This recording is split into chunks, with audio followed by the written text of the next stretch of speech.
अस्सलाम वालेकुम दोस्तों, आज के इस डाटा ट्यूटोरियल में हमारा टॉपिक है स्ट्रिंग इक्वलिटी के जिस तरीके से हम नंबर को इक्वल्स करते हैं। जैसे मिसाल के तौर पर मैं एक नंबर का वेरिएबल बनाता हूं, मैंने लिखा इंटीजर और मैंने यहाँ पर लिखा वैल्यू इज इक्वल टू 3।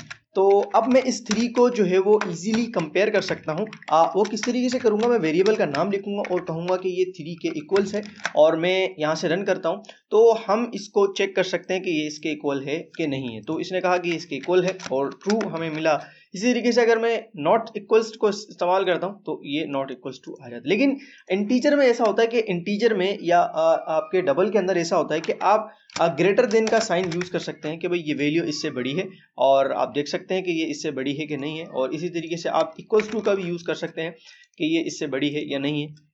मगर ऐसा स्ट्रिंग के साथ नहीं हो सकता। ये ऑपरेटर आप स्ट्रिंग के साथ यूज नहीं कर सकते कि मैं अगर इसको स्ट्रिंग कर लूं और मैं ये कहूं कि भाई ये जो स्ट्रिंग है ये इससे बड़ा है या नहीं है, तो हम ऐसा इसमें नहीं कर सकते। हाँ, इक्वलिटी को हम चेक कर सकते हैं कि भाई ये जो है वो इसके बराबर है कि नहीं है। तो मैं इसको रन करता हूं तो आप देखें इसका आंसर क्या है, ट्रू। क्यों? चूंकि ये जो स्ट्रिंग है दोनों एक दूसरे के इक्वल्स हैं।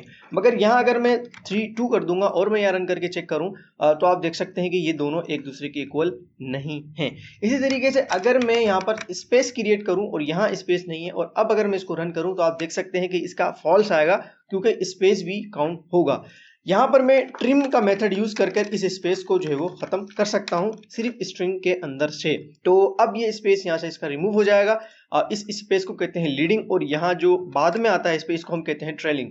तो ये दोनों स्पेस को ये ट्रिम का मेथड खत्म कर देता है। ठीक है, तो अब ये दोनों इक्वल्स हैं और हमें आंसर जो है वो ट्रू का मिलता है। इसी तरीके से अगर मैं यहाँ पर वेरिएबल का नाम चेंज करता हूँ, मैंने लिखा नेम और मैं नेम देने के बाद यहाँ पर देता हूँ जैसे अली और मैं यहाँ कहता हूँ कि भाई ये अली के इक्वल्स है। तो मैं इसको भी यहाँ से वैल्यू को चेंज करके नेम कर देता हूँ। मैं यहाँ से कॉपी करता हूँ और यहाँ लिखता हूँ और उसके बाद मैं यहाँ से रन करता हूँ तो आप देख सकते हैं कि इसका जो आंसर आएगा वो ट्रू आएगा।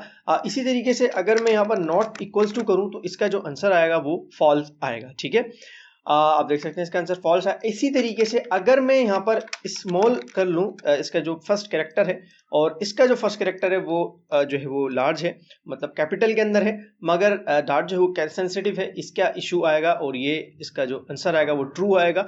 और अगर मैं इक्वल्स टू करके दिखाऊं आपको कि भाई ये जो है और ये जो है ये दोनों इक्वल्स है, तो ये कहेगा नहीं इक्वल्स नहीं है। क्यों नहीं है?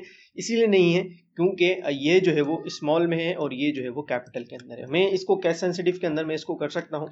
तो मैं इसको कहता हूँ कि भाई आप जो है वो लोअर में हो जाओ। ठीक है, तो इसको मैंने पूरे को लोअर में कर दिया और इसको भी मैं लोअर में कर देता हूँ। ठीक है, तो अब अगर मैं इसको रन करके चेक करता हूँ तो ये दोनों एक दूसरे के इक्वल्स आएंगे, इसका आंसर ट्रू आएगा।